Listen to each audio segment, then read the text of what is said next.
Friends, आप सभी का स्वागत है एस्ट्रो गुरु चैनल पर। मैं आपके लिए फिर से एक बार लेकर आया हूं पिक अ कार्ड। पिछली बार के वीडियो को आप लोगों ने बहुत प्यार दिया, इसके लिए बहुत बहुत थैंक यू, बहुत बहुत धन्यवाद। इस चैनल को सब्सक्राइब अगर अभी तक आपने नहीं किया है तो इस चैनल को प्लीज़ सब्सक्राइब करिए और बेल आइकन जरूर प्रेस करिए ताकि मेरे हर नए वीडियो की नोटिफिकेशन आपको मिलनी शुरू हो जाए। दोस्तों, इस बार भी मैं पिक अ कार्ड में 3 कार्ड्स लाया हूं, जैसा कि आप मेरे सामने देख सकते हैं। पिंक कलर, ब्लू कलर और ग्रीन कलर। इनमें से एक कलर को आप चूज करें। According to that, pile number 1 pink colour, pile number 2 blue colour और पाइल नंबर 3 ग्रीन कलर है। अपने पसंद के अकॉर्डिंग आप एक पाइल को चूज करें और आज मैं आपको बताऊंगा कि आपके जीवन में आने वाले अगले 6 महीने में धन की क्या पोजीशन रहेगी, पैसा, मनी या आर्थिक मामले आपके कैसे रहेंगे अगले 6 महीने के, ये आज की रीडिंग में मैं आपको बताऊंगा। तो आप अपनी इच्छा के अनुसार, या ये कहें कि आपका दिल जिस कार्ड को चाहता है, इन 3 कलर्स में से उन एक कलर्स को चुनें और अपने चुने हुए कार्ड के अकॉर्डिंग उस पाइल पर जाकर के अपने लिए रीडिंग को देखें। तो आइए अब हम शुरू करते हैं।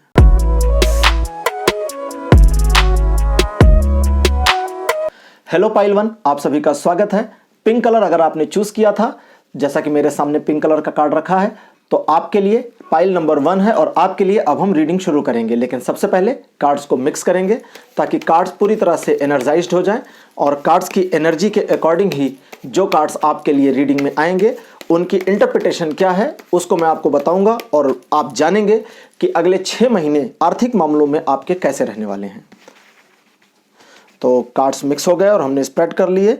पहला कार्ड हम आपके लिए जो निकाल रहे हैं वो है 9 ऑफ द कप्स का।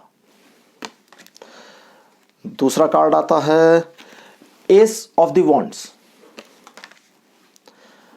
और तीसरा कार्ड हमारे पास आया है night of the swords. Swords house का नाइट कार्ड मुझे बहुत पसंद है, हालांकि ये थोड़ा सा खतरनाक कार्ड माना जाता है, बुरा कार्ड भी माना जाता है, लेकिन बढ़िया कार्ड है। कार्ड नंबर 4 है जजमेंट का। ये भी अपनी जगह पर कई सारे बढ़िया मैसेजेस लेकर आते हैं मेजर अरकाना से। और आखिरी कार्ड हमारे पास आया है 3 ऑफ द स्वॉर्ड्स। तो अब हमारे पास 5 कार्ड आपके लिए आ गए हैं और अब हम देखते हैं कि आपके लिए अगले 6 महीने कैसे रहने वाले हैं। पाइल 1, देखिए, हम पहले कुछ भूतकाल की बात करेंगे, बीते समय की बात करेंगे और उसके बाद हम आपके प्रेजेंट की बात करेंगे और फिर फ्यूचर की बताएंगे। तो जैसा कि आपने अभी तक अनुभव किया होगा कि जिसका भी आपने भला करने की कोशिश करी वो व्यक्ति आपके लिए फायदेमंद नहीं रहा है, या ये कहें कि उस व्यक्ति ने या तो आपको धोखा दिया है या फिर आपका फायदा उठाने की कोशिश करी है, और या फिर उस व्यक्ति के द्वारा आपकी प्रशंसा कभी भी नहीं की गई है। इसके अलावा पिछले समय में आपने, यानी जो समय बीत गया है, उसमें कई सारी बढ़िया योजनाएं बनाई, कई सारे ऐसे विचार आपके मन में आए जिन विचारों पर अगर सही तरीके से अमल किया जाता या सही तरीके से आप काम करते तो आपके व्यापार में बहुत तरक्की हो सकती थी, या जॉब के सेक्टर में आप एक महत्वपूर्ण पोजीशन पर पहुंच सकते थे या अपनी डिजायर्ड पोजीशन को पा सकते थे। लेकिन जैसा कि कई बार आपके साथ हो चुका है, खुशियां आते आते तक वापस लौट जाती हैं। 9 ऑफ द कप्स मुझे ये इन्फॉर्मेशन दे रहे हैं और साथ ही इंटरप्रेट कर रहे हैं नाइट ऑफ द स्वॉर्ड्स और एस ऑफ द वॉन्ड्स के साथ में। और इन 3 कार्ड्स की इंटरप्रिटेशन के अकॉर्डिंग कई बार आर्थिक मामलों में आप सफलता को प्राप्त करते करते तक चूक गए। कई बार ऐसा हुआ जब आपको सक्सीड होना था या सक्सेस मिलने वाली थी, लेकिन ठीक उसी समय आप पिछड़ गए, पीछे रह गए। सर्कमस्टेंसेस, परिस्थितियां आपके विरुद्ध हो गईं और उन परिस्थितियों को आप मोड़ने में नाकामयाब रहे। सबसे ज्यादा नाकामयाब रहे आप स्वार्थी होने में। कई मामलों में जहां आप अपना लाभ ले सकते थे और अपने आप को, नाइट ऑफ द स्वॉर्ड्स मुझे इन्फॉर्म कर रहे हैं, अपने आप को जहां पर आप एक ऐसी पोजीशन पर पा रहे थे कि दूसरों का भला करने की बजाय अगर आपने अपना भला किया होता तो आज आप काफ़ी आगे होते। लेकिन आज आप आगे नहीं हैं क्योंकि आपने दूसरों के बारे में उस समय सोच रखा था, और दूसरों के बारे में सोचने का नुकसान ये हुआ कि लोग आपके बारे में नहीं सोच रहे, लोग आपकी परवाह नहीं कर रहे और लोग आपको एक ऐसा पर्सन मानते हैं जो लूज़र है या जो कुछ कर नहीं पाया। ऐसी परिस्थिति में आपका थोड़ा सा डिप्रेस होना स्वाभाविक है। कई मामलों में कई जातक ऐसे भी होंगे, कई सारे ऐसे लोग होंगे जो आप देख रहे हैं इनमें से, जिनको आर्थिक समस्या का सामना वर्तमान समय में बहुत बुरी तरह करना पड़ रहा है। इस समय आप एक ऐसी पोजीशन में हैं जहां आप अपने धन को किस प्रकार से बचाएं, आपके लिए यही सबसे बड़ी चुनौती है। इस चुनौती का सामना करने के लिए कोई भी आपकी मदद को नहीं आ रहा, यहाँ तक कि ईश्वरीय मदद भी इस समय नहीं मिल रही। लेकिन अच्छी बात यह है कि जजमेंट का कार्ड आया हुआ है और साथ ही 3 ऑफ द स्वॉर्ड्स आपके लिए आए हुए हैं। 3 ऑफ द स्वॉर्ड्स हालांकि बहुत बढ़िया कार्ड नहीं माने जाते हैं, लेकिन कई मामले में ये त्रिपक्षीय मामले में सफलता या असफलता को भी दर्शाते हैं। मामला जब ट्रायंगुलर हो जाए, मामला जब त्रिकोणीय हो जाए, तो उस त्रिकोणीय श्रृंखला या मुकाबले में यहाँ आपकी जीत या हार सुनिश्चित हो जाती है। तो अभी की कंडीशन ये है कि चीज़ें आपको सपोर्ट नहीं कर रही, सेकंड आप सक्सीड नहीं हो पा रहे, और थर्ड चीज़ें आपके कंट्रोल से बाहर हैं, या ये कहें कि ईश्वर आपकी मदद नहीं कर रहे। तो एक प्रकार का ट्रायंगल बना हुआ है और जिसका इंडिकेशन 3 ऑफ द स्वॉर्ड्स यहाँ दे रहे हैं। तो अगले 6 महीने आपको क्या करना चाहिए, किस प्रकार की परिस्थितियां होंगी, ये सब ठीक से समझने का प्रयास करें। देखिए, अगले 6 महीने में पहली बात तो आपको अपने ऊपर ज़्यादा डिपेंड होना होगा। जितना ज़्यादा आप स्वार्थी रहेंगे, स्वार्थी का मतलब ये नहीं है कि जानबूझ करके किसी का नुकसान कर दें। स्वार्थी होने का ये मतलब है कि अपने फायदे को आप सबसे पहले देखेंगे, अपने लाभ को सबसे पहले हासिल करने का पूरा प्रयास करेंगे और अपने लिए काम करेंगे, ना कि किसी और के लिए काम करेंगे। तो ऐसे में आपका थोड़ा सा स्वार्थी होना, थोड़ा सा अपने ऊपर फोकस करना काफ़ी फायदा करेगा, काफ़ी हेल्प करेगा आर्थिक तरक्की करने के लिए। और साथ साथ अगर आपको मौका मिलता है दूसरों को इस्तेमाल करने का, दूसरों को यूज़ करने का, इसका ये मतलब नहीं है कि आप किसी को नुकसान पहुंचा देंगे। इसका सिर्फ ये मतलब है कि आप किसी व्यक्ति का फ़ायदा उठाएंगे या किसी से अपने काम को करवाएंगे ताकि आपको सफलता मिल जाए। यहाँ द जजमेंट का कार्ड आया हुआ है। जजमेंट का कार्ड अपने आप में एक ऐसा कार्ड माना जाता है जो ईश्वर की महिमा को आपके ऊपर उतारने की कोशिश करता है, लेकिन यहाँ पर महिमा तभी उतरती है जब आप बरीड हो चुके हों, यानी कि दफनाए जा चुके हों। ये एक प्रकार की सिंबोलॉजी है, इसके शब्दों पर न जाएं। इसका अर्थ ये हुआ कि जब हर ओर से आप निराश हो चुके होंगे, तब जजमेंट का कार्ड है जो ईश्वर की मदद आप तक पहुंचाएगा और ईश्वर आपको आगे की राह दिखाएंगे, आपका मार्गदर्शन करेंगे। लेकिन यहाँ आपको अपना मार्गदर्शन करने के लिए भी थोड़ा सा तैयारी करनी चाहिए। अब इसका यह मतलब नहीं कि हर ओर से निराश होने के लिए कुछ काम करें। आप अगर निराश नहीं हैं और अभी भी मोटिवेट हैं तो नाइट ऑफ द स्वॉर्ड्स की वजह से हैं, क्योंकि नाइट ऑफ द स्वॉर्ड्स कभी भी डीमोटिवेट नहीं होता, परिस्थितियां कितनी भी बुरी हों। ये अपने आप में टैरो कार्ड्स के 56 माइनर अरकेना में अकेला एक ऐसा योद्धा है जो अंत तक लड़ता है, अंत तक हार नहीं मानता, खून की आखिरी बूंद तक लड़ाई जारी रखता है। और यही टेंडेंसी, यही प्रकृति आपकी इस समय वर्तमान में बनी हुई है। हालांकि पहले भी आपकी टेंडेंसी ये थी, पहले भी आप इस तरह के थे, लेकिन काफ़ी सरल मृदुल होने की वजह से इस टेंडेंसी का आप फायदा नहीं उठा सके और दूसरे आपका लाभ उठा करके आपको नुकसान पहुंचा चुके हैं। लेकिन अगर वर्तमान में आप थोड़ा सा अपने ऊपर फोकस करें और भविष्य को ठीक से समझने का या सुनिश्चित करने का पूरा प्रयास करें, तो कई सारी परिस्थितियां आपके लिए परिवर्तित हो सकती हैं। ज़ेन टैरो कार्ड से हम थोड़ी सी हेल्प लेंगे ताकि गाइडेंस हमारे पास आ जाए अगले 6 महीने में आपके लिए क्या होने वाला है और आप ये करेक्टली ठीक से समझ पाएँ कि आपको एक्चुअली में क्या करना चाहिए। हमारे पास जो पहला कार्ड आया है मैं आपको दिखाऊं, ये है ट्रस्ट। और एक बार फिर से इसकी हम मिक्सिंग करेंगे। अब हमारे पास ज़ेन टैरो कार्ड से जो दूसरा कार्ड आ रहा है ये है हीलिंग का। ट्रस्ट और हीलिंग, ये 2 कार्ड हमारे पास आ गए हैं ज़ेन टैरो कार्ड से। और अब हमारे पास कुल मिलाकर के 7 कार्ड्स हो गए हैं। 5 कार्ड हो गए हैं राइडर वाइट डेक से और 2 कार्ड हो गए हैं ज़ेन टैरो डेक से। तो यहाँ पर जो ये 7 कार्ड्स की इंटरप्रिटेशन है, इसके अकॉर्डिंग आपको सबसे पहले तो अपने ऊपर भरोसा करना होगा। अभी जो आपका ट्रस्ट है वो पूरी तरह से ट्रस्टवर्थी नहीं है। अभी आप अपने ऊपर उतना विश्वास नहीं कर पा रहे जितने की ज़रूरत है। आपके विश्वास में अभी कमी है। आप आगे बढ़ते हैं, हिचकिचा जाते हैं, फिर आगे बढ़ते हैं और फिर से हिचकिचा जाते हैं। आपको कोई कुछ कह देता है, 2 बातें बोल देता है या थोड़ा सा डिमोरलाइज कर देता है और आप अपना पूरा मोरल खो देते हैं, पूरी तरह से डिप्रेस हो जाते हैं। आपको अपने ऊपर पूरा ट्रस्ट करना होगा और आगे बढ़ना होगा, अकेले आगे बढ़ना होगा। ऐसी परिस्थिति में आगे बढ़ना होगा जिसके बारे में आप कुछ भी नहीं जानते, क्योंकि जब तक आप ट्रस्ट अपने ऊपर नहीं करेंगे तब तक आपके कॉन्फिडेंस में बढ़ोतरी नहीं होगी और जब तक आपका कॉन्फिडेंस बिल्डअप नहीं होगा आप अपनी योजनाओं को ठीक ढंग से लागू नहीं कर पाएंगे। और हीलिंग का कार्ड यहाँ पर आया हुआ है जो बताता है कि अगर आपको 1-2 बार ठोकर लगती भी है अगले 6 महीने में तो आप हील हो जाएंगे। वो ठोकर आपके लिए इतनी मुश्किल नहीं होगी, लेकिन ट्रस्ट करके अपने ऊपर आगे ना बढ़ना ही आपके लिए सबसे बड़ी प्रॉब्लम होगी। 3 ऑफ द सॉर्ड्स का कार्ड यहाँ पर आया है जिसकी एक इंटरप्रिटेशन आपको ठीक से समझनी चाहिए, और वो ये कि आप जानबूझ करके अगर किसी व्यक्ति को नुकसान पहुंचा करके आगे बढ़ने का पूरा प्रयास कर रहे हैं और उसमें सफलता अर्जित कर रहे हैं और साथ साथ आपकी गलती लोगों के सामने आ जाती है, तो वहां पर आपको अपनी गलती से पीछे हटने की ज़रूरत नहीं है, अपनी गलती को एक्सेप्ट करने की भी ज़रूरत नहीं है। मैं ऐसा टैरो कार्ड रीडर हूं जो आपको अच्छा होना और बुरा होना दोनों सिखा देता हूं, और ये मेरी थोड़ी सी एक अच्छी बात भी है या बुरी बात है, दोनों आप कह सकते हैं। तो यहाँ पर आपको बहुत अच्छे इंसान अगले 6 महीने में पाइल 1 बिल्कुल भी नहीं होना चाहिए। आप बिल्कुल निर्दयता के साथ में, आक्रामकता और जोश के साथ में आगे बढ़ें, अपने ऊपर पूरा विश्वास करें। जीत आपकी पक्की है, लेकिन आपकी योजनाएं अपरिपक्व रहती हैं। उन योजनाओं की परिपक्वता केवल एक कंडीशन में सक्सेस हो सकती है, और एक कंडीशन में ही वो परिपक्व हो सकते हैं जब आप अपने स्वार्थ को आगे रखें, अपने ऊपर पूरा फोकस करें, दूसरों के फायदे की बिल्कुल भी ना सोचें, यहाँ तक कि दूसरों के नुकसान की भी ना सोचें। अगर आप दूसरों के फायदे और नुकसान की बातें नहीं सोचते हैं तो चीज़ें आपके लिए मूव करना शुरू करेंगी।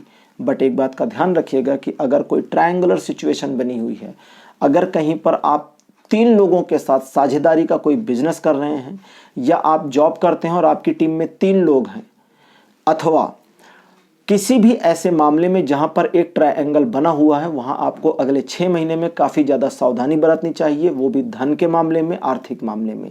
और अगर ट्रायंगल नहीं बना है तो जीत आपकी पक्की है, कोई उसे रोक नहीं सकता है। और अगर ट्रायंगल बना हुआ है तो संभाल के चलिएगा, कदम सोच समझ कर उठाइएगा। तो पाइल 1 ये थी आपके लिए टैरो कार्ड रीडिंग। आप इस वीडियो को लाइक ज़रूर करिए और अपने जो एक्सपीरियंस्ड हैं उनको कमेंट सेक्शन में लिखिए। साथ ही साथ मुझे इंतजार रहेगा आपके सजेशंस का कि अगला वीडियो आप किस टॉपिक पर देखना चाहते हैं। अगर आप मुझे सजेस्ट करेंगे तो ज़रूर मैं उन टॉपिक्स पर भी वीडियो बनाऊंगा।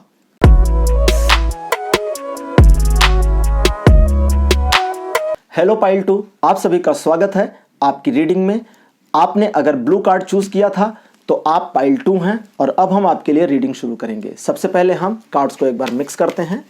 कार्ड्स को मिक्स करने से कार्ड्स काफ़ी ज़्यादा एनर्जाइज्ड हो जाते हैं, और पिछली रीडिंग के लिए जब कार्ड स्प्रेड किए गए थे तो वहाँ से इनका जो लिंक है वो ब्रेक हो जाता है, और इस तरह से कार्ड्स पूरी तरह से रिफ्रेश हो जाते हैं नई प्रिडिक्शन के लिए। तो अब हम यहाँ से 5 कार्ड्स निकालेंगे। पहला कार्ड हमारे पास जो आया है ये है 2 ऑफ द सॉर्ड्स का। दूसरा कार्ड हम निकालते हैं, ये आया है द फूल का। द फूल टैरो कार्ड्स में सुनने में तो द फूल एक अजीब सा कार्ड लगता है जो कि बिल्कुल भी कमज़ोर होगा, लेकिन मैं आपको बता दूं कि द फूल टैरो कार्ड्स के सबसे इम्पॉर्टेंट और सबसे मजबूत कार्ड्स में से एक है।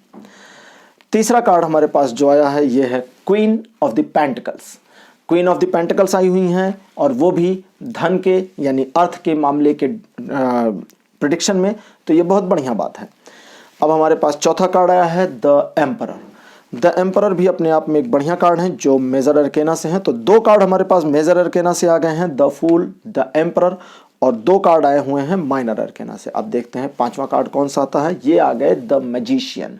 द मैजिशियन टैरो कार्ड्स के पहला कार्ड है, और द फूल कार्ड नंबर 0 है। तो हमारे पास टैरो कार्ड्स के 2 सबसे महत्वपूर्ण card the fool, the magician आ चुके हैं। तो मेजर अरकेना से 3 कार्ड्स आए हैं और माइनर अरकेना से 2 कार्ड्स आए हैं। तो पाइल 2 आपके लिए हम रीडिंग को शुरू करते हैं। सबसे पहले हम कुछ पुरानी बातें करते हैं कि पहले के समय में किस तरह से लोगों ने आपका फ़ायदा उठाया। आपको ये तो याद होगा ही, अगर याद नहीं है तो मैं याद करा दूं।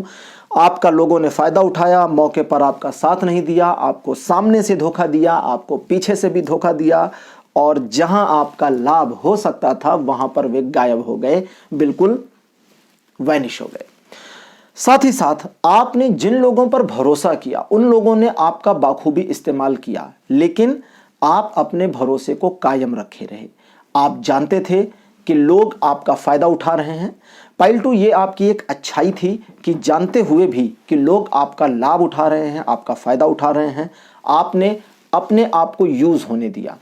इसे आप बिल्कुल भी निगेटिव वे में ना लेकर जाएं। एम्बैरेस तो बिल्कुल होने की ज़रूरत नहीं है। द फूल का जो पहला नेचर है वो ये है कि अगर कोई धोखा देता है तो भी वो भरोसा कर लेता है, दोबारा धोखा देने पर भी द फूल भरोसा कर लेता है, और तीसरी बार धोखा मिलने पर भी द फूल भरोसा कर लेता है, क्योंकि भरोसा करना उसकी आदत है और वो अपनी आदत से छूट नहीं सकता।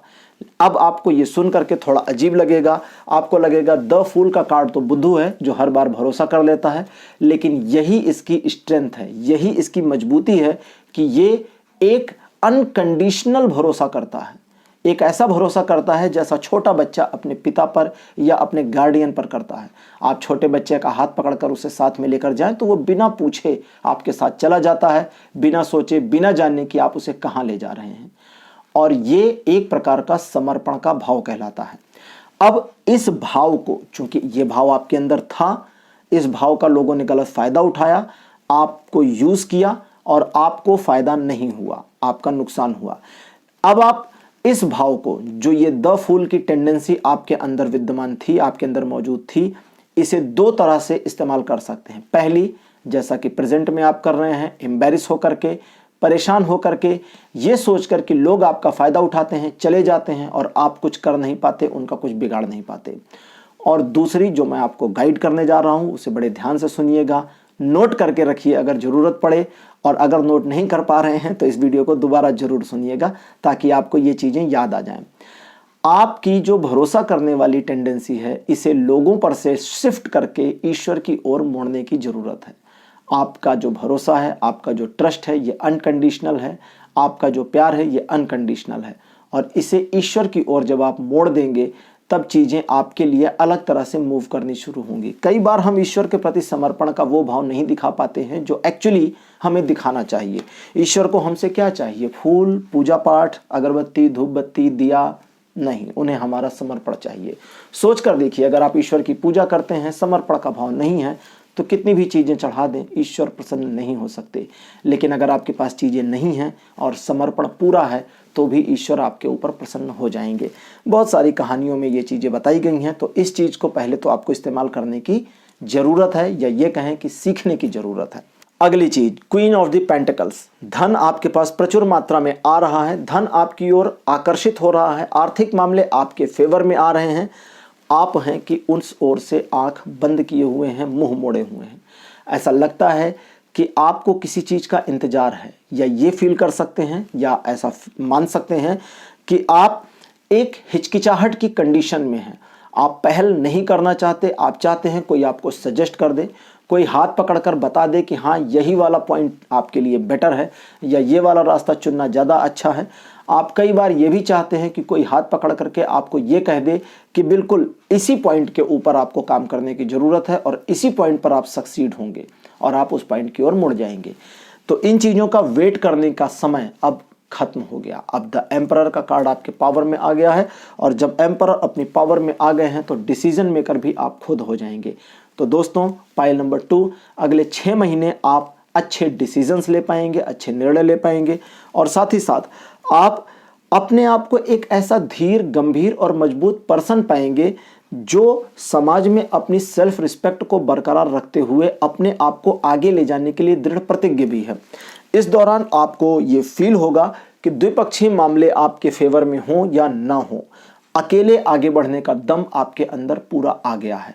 और जो एक hesitation queen of the pentacles ने दिखाई थी आपके लिए पिछले समय में, या अभी वर्तमान में जो चल रहा है, आपका जो अभी का मूड है, एक हेजिटेशन बनी हुई है, आप अपनी बातें कहने से हिचकिचा जाते हैं, दूसरा आपको धोखा दे देता है तो आप उसे कुछ कहना नहीं चाहते हैं, या ये जानते हुए भी कि अगला व्यक्ति आपको यूज़ कर रहा है, आप अपने आप को यूज़ होने देते हैं और हेजिटेट रहते हैं कुछ भी करने से, हिचकिचाहट बरकरार रहती है। ये सारी चीज़ें खत्म हो रही हैं। अगले 15 दिन के अंदर अंदर आपकी हेजिटेशन खत्म हो जाएगी और आप द एम्परर की तरह से शाइन करने लगेंगे, पावर में आ जाएंगे, शक्तिशाली हो जाएंगे, और कई मामलों में आप लड़ाकू नहीं होंगे, लेकिन कई मामलों में आपकी जो ये एक पावर है ये लोगों को महसूस होगी और लोग आपसे थोड़ा सा घबराना शुरू कर देंगे। इसका ये अर्थ बिल्कुल भी नहीं, जैसा कि मैंने बताया, कि आप लड़ाकू होंगे। जी नहीं, आप किसी से झगड़ा नहीं करेंगे, लेकिन आपकी पर्सनैलिटी में जो परिवर्तन आएगा वो आपको आगे कर देगा। द मैजिशियन का कार्ड यहाँ पर आया हुआ है आपके फ्यूचर के लिए, जो बहुत बढ़िया इंफॉर्मेशन लेकर आए हैं कि अगले 6 महीने में आप क्या क्या करेंगे।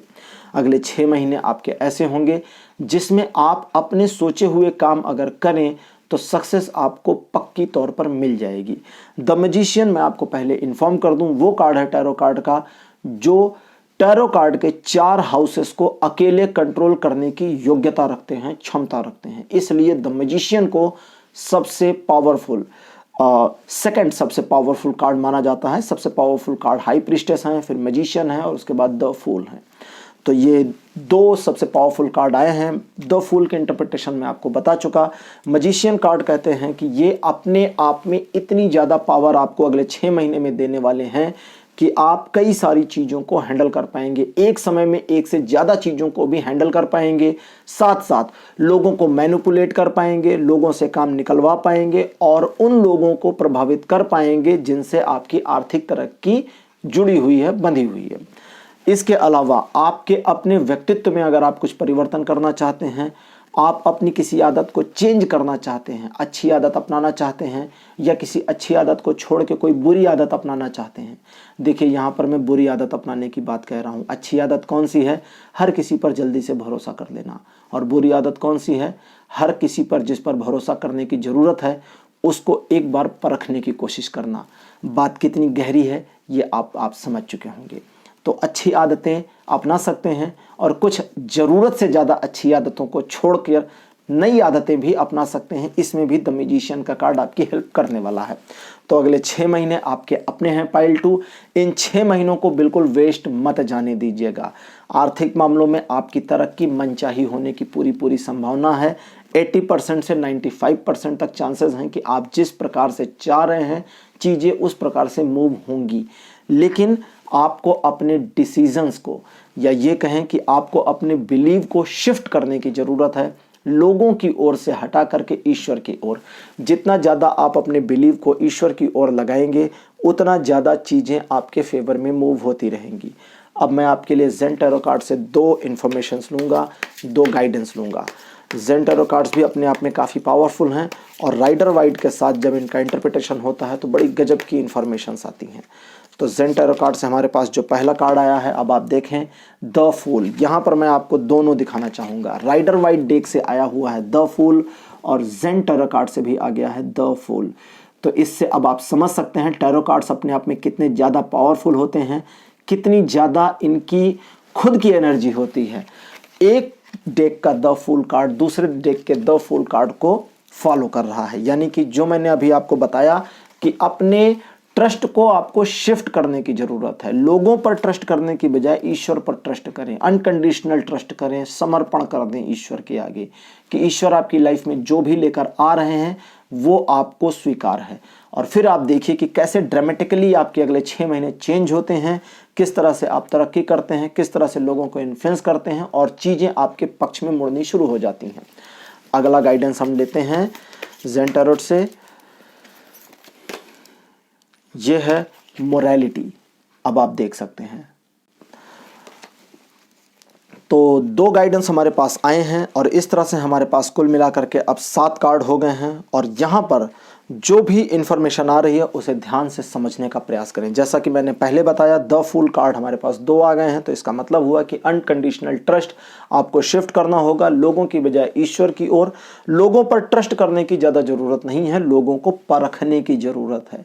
जी हाँ, लोगों को परखिए। कभी कभी अगर वे आपसे ट्रस्ट करने को कहते हैं तो उन्हें एक टास्क दे दीजिए, एक काम दे दीजिए कि अच्छा आप मेरे लिए ये कर दीजिए, फिर मैं आपके ऊपर भरोसा करूंगा या करूंगी।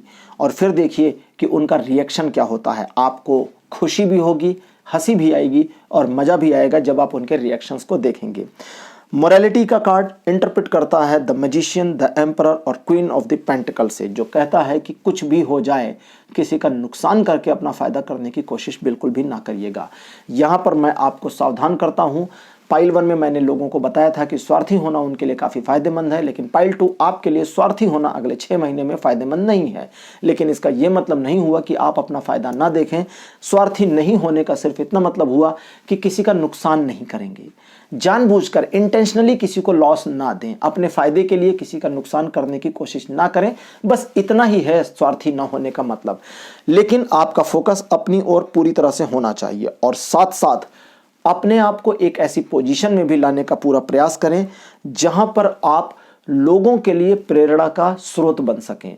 जब आपकी वाहवाही बढ़नी शुरू हो, जो कि अगले 6 महीने में होनी शुरू हो जाएगी, आपकी तारीफें शुरू हों, तो उस तारीफ को एक्सेप्ट करें, भागे नहीं, हटे नहीं, डरे नहीं। लोग अगर आपके सामने 6 महीने में अगले आपकी तारीफ करते हैं तो उस तारीफ को एक्सेप्ट करने की कोशिश करें।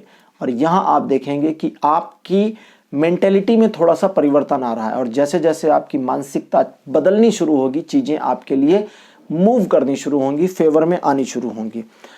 एक बार फिर से मैं आपको कहूँगा कि अगले 6 महीने आपके लिए बड़े बढ़िया रहने वाले हैं। अगले 6 महीने में आप वो सब हासिल कर सकते हैं जो आप सपने देख रहे हैं, लेकिन अनकंडीशनल ट्रस्ट आपका ईश्वर की ओर जाना जरूरी है। अगर आप ये नहीं कर पाएंगे तो जो कुछ भी आपको अगले 6 महीने में मिलने वाला है उसमें थोड़ी थोड़ी कमी आती जाएगी और जो कमी आएगी वो आपके ट्रस्ट के परसेंटेज के अकॉर्डिंग ही डिपेंड करेगी। तो पाइल 2 ये थी आपके लिए रीडिंग। आपको ये प्रोग्राम मेरा कैसा लगा, अपने अनुभव, अपने सुझाव कमेंट सेक्शन में जरूर लिखें।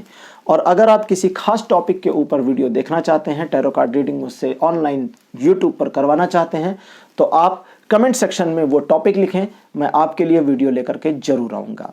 इस वीडियो को लाइक करिए, शेयर करिए और चैनल को सब्सक्राइब करना बिल्कुल मत भूलिएगा। Bye bye.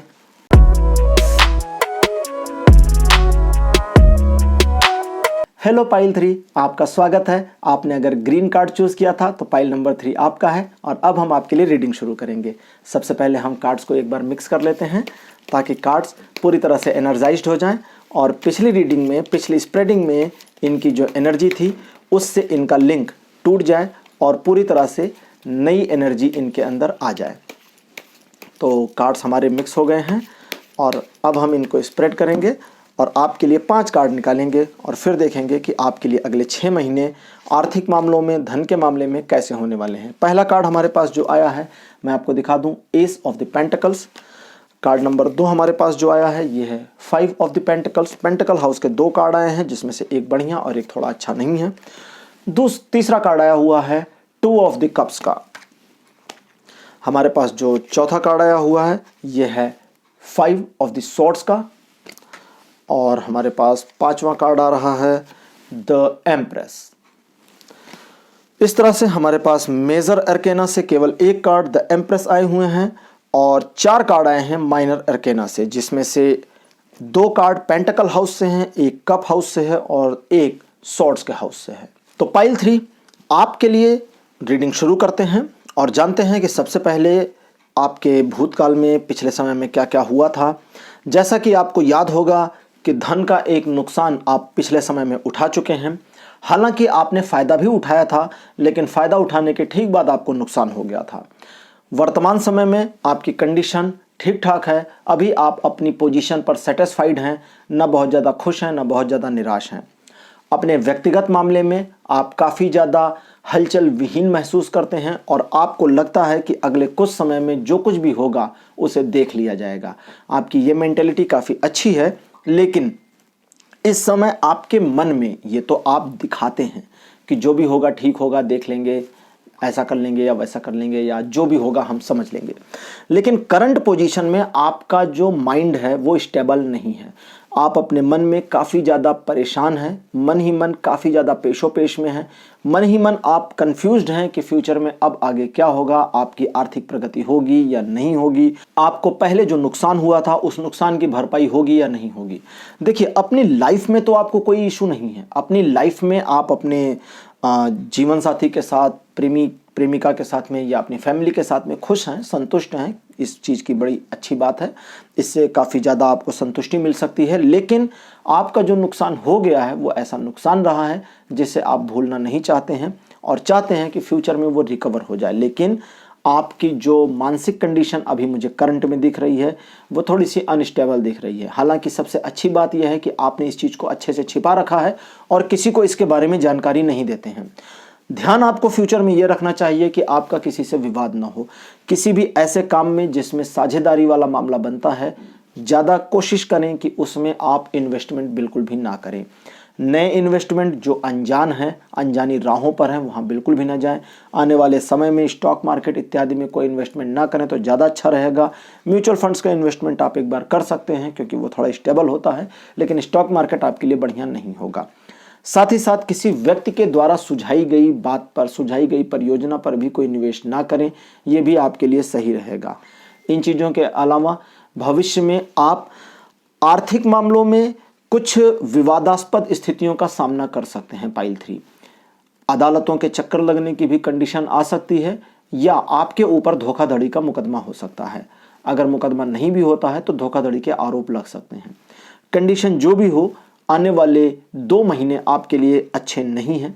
इन 2 महीनों में आपको काफ़ी ज़्यादा संतुलित व्यवहार करना होगा, संभाल कर रहना होगा और पिछली चीज़ों को आने वाले समय से न तो टैली करने की ज़रूरत है, न कंपेयर करने की ज़रूरत है और न ही पिछले समय में जो कुछ भी हुआ वो किसी और से कहने की ज़रूरत है। अब बात करते हैं अगले 6 महीने की। द एम्प्रेस का कार्ड आपके लिए आया हुआ है। एम्प्रेस अपने आप में काफ़ी महत्वपूर्ण कार्ड है और ये बताती हैं कि अगले समय में, अगले 6 महीने में आप कुछ अच्छे समाचार भी प्राप्त करेंगे, खुशखबरी मिल जाएगी और आपके रिलेशनशिप पहले से ज़्यादा स्ट्रॉन्ग, पहले से ज़्यादा मजबूत होंगे और आर्थिक मामलों में भी आपको तरक्की मिलेगी। लेकिन ये जो तरक्की है इसके लिए थोड़ा इंतज़ार करना पड़ेगा। एम्प्रेस का कार्ड आपको कहता है कि आपको थोड़ा और इंतज़ार करने की ज़रूरत है, थोड़ा और रुकने की ज़रूरत है। एक बात का विशेष ध्यान रखिएगा कि अगले 6 महीने में आप कुछ भी करें, उधार ना लीजिएगा। अगर उधार लेने की कंडीशन आती भी है तो मामले को टालने की कोशिश करें। जितना ज़्यादा आप चीज़ों को हटाने की कोशिश करेंगे, उधार नहीं लेने का प्रयास करेंगे, उतना खुश रहेंगे क्योंकि इन 6 महीनों में लिए गए उधार की वापसी काफ़ी मुश्किल हो सकती है।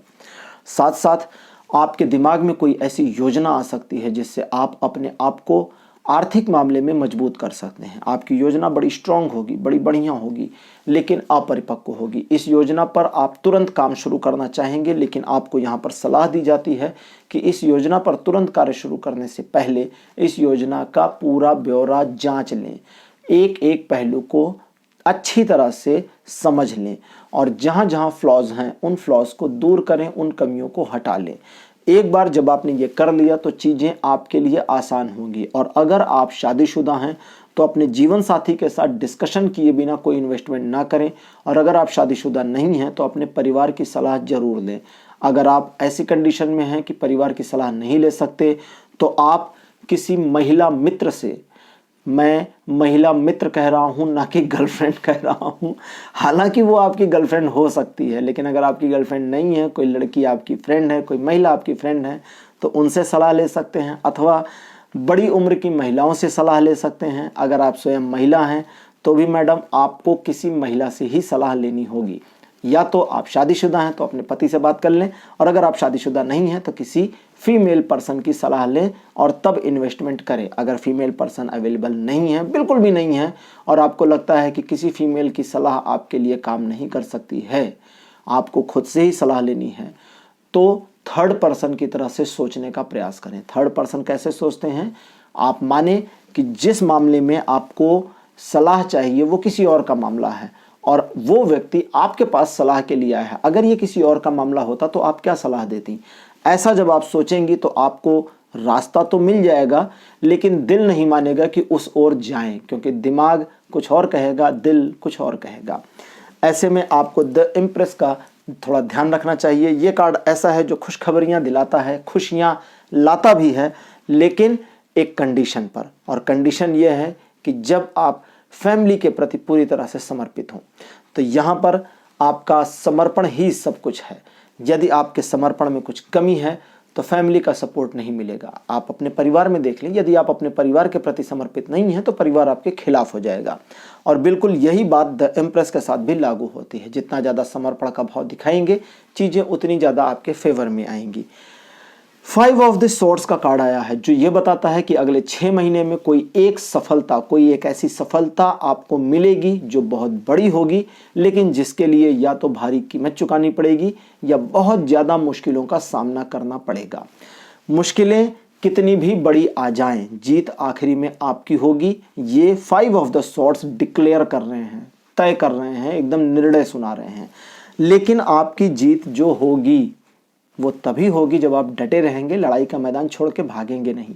और अगर आप चले गए तब तो चले ही गए, फिर तो मतलब ही नहीं बनता। तो इसलिए इस चीज़ को ठीक से समझने का प्रयास करें। पाइल 3, अब आपके लिए मैं ज़ेन टैरोट कार्ड से कुछ इन्फॉर्मेशन लेना चाहूँगा और देखते हैं ओशो के ज़ेन टैरोट कार्ड्स आपके लिए कौन सी इन्फॉर्मेशन देना चाहते हैं। तो पहला कार्ड हमने निकाला है जिसका नाम है द आउटसाइडर। अब एक बार फिर से इसको मिक्स करते हैं ताकि फिर से एनर्जाइज्ड हो जाए और हम दूसरा कार्ड निकालते हैं। दूसरा कार्ड हमारे पास आया है प्रोजेक्शन। बड़े बढ़िया कार्ड आए हैं। इन दोनों कार्ड्स को देख करके मैं कितना खुश हूँ आपको बता नहीं सकता। हमारे पास अब 7 कार्ड हो गए हैं, लेकिन यहाँ पर ज़ेन टैरोट कार्ड, ये 2 के 2 कार्ड इन 5 कार्ड्स के साथ बिल्कुल इंटरप्रेट नहीं हो रहे हैं, बिल्कुल भी मिक्स नहीं हो रहे हैं, बिल्कुल अलग थलग पड़े हुए हैं, क्योंकि ये 2 अपने आप में इतनी इन्फॉर्मेशन लेकर आए हैं कि इनको ज़रूरत ही नहीं है इंटरप्रेट करने की। आउटसाइडर कहता है कि अब आपको ज़रूरत है अपने आप को बाहर से देखने की। आपने भीतर से अपने आप को बहुत देख लिया, यानी इमोशनल बहुत हो चुके, इमोशंस में बहुत बह चुके और इमोशंस में बह करके बहुत सारा नुकसान कर चुके।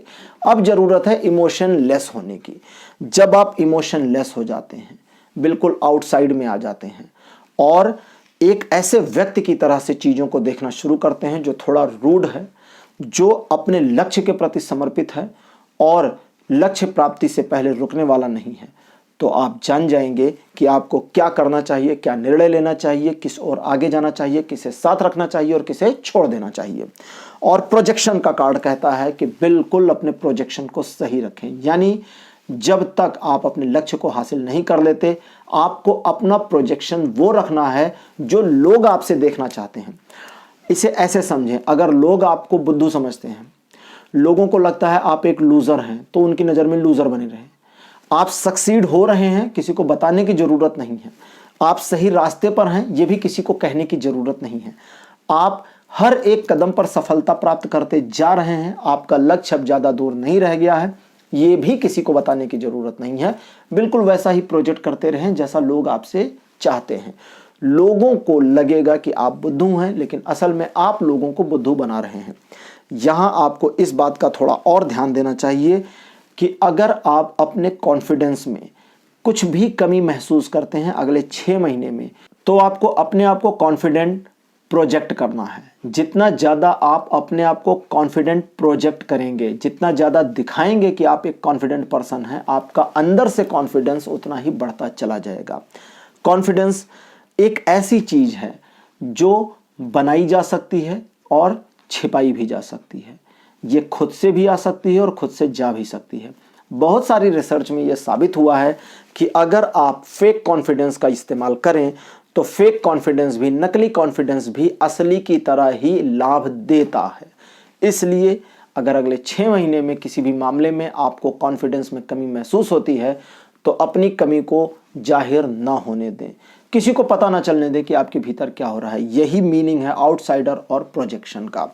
यहाँ पर मैं आपको इन्फॉर्म कर दूं कि मैं वो मीनिंग नहीं बता रहा जो बुक में दी हुई है, क्योंकि अगर मैं बुक वाली मीनिंग ही आपको बताऊंगा तो फिर मेरे रीडर होने का क्या फ़ायदा। तो मैं आपको वो बता रहा हूँ जो कार्ड्स मुझे इन्फॉर्म कर रहे हैं। एक बात का और ध्यान दें, अपने जीवन साथी पर, यानी कि अगर आप मैरिड हैं, ये सिर्फ मैरिड के लिए है, अपने जीवन साथी पर इन 6 महीनों में आपको पूरा भरोसा करने की ज़रूरत है। अगर आपका जीवन साथी आपको पूरा सहयोग नहीं दे रहा था तो भी आपको उस पर भरोसा करना होगा। यहाँ भरोसा करने का ये अर्थ नहीं हुआ कि आप उस पर अनकंडीशनल ट्रस्ट कर लें द फूल की तरह से। यहाँ भरोसा करने का मतलब हुआ कि अपने काम के लिए उस पर भरोसा करने की ज़रूरत है और काम के दौरान उसे पार्टनर के तौर पर यूज़ कर सकते हैं। बस ध्यान इतना रखें कि अगर आपको अपने जीवन साथी के साथ ही या किसी के भी साथ भरोसा जानबूझकर करना पड़ता है तो भी आप इमोशंस में ना बहें। जितना ज़्यादा अपने इमोशंस को इन 6 महीनों में आप कंट्रोल करके रखेंगे उतना फ़ायदे में रहेंगे। क्योंकि एक बार आप इमोशंस में बह गए तो आपको यूज़ करना बहुत आसान होगा। तो ओवरऑल इन 6 महीनों में तरक्की आपको मिलने वाली है।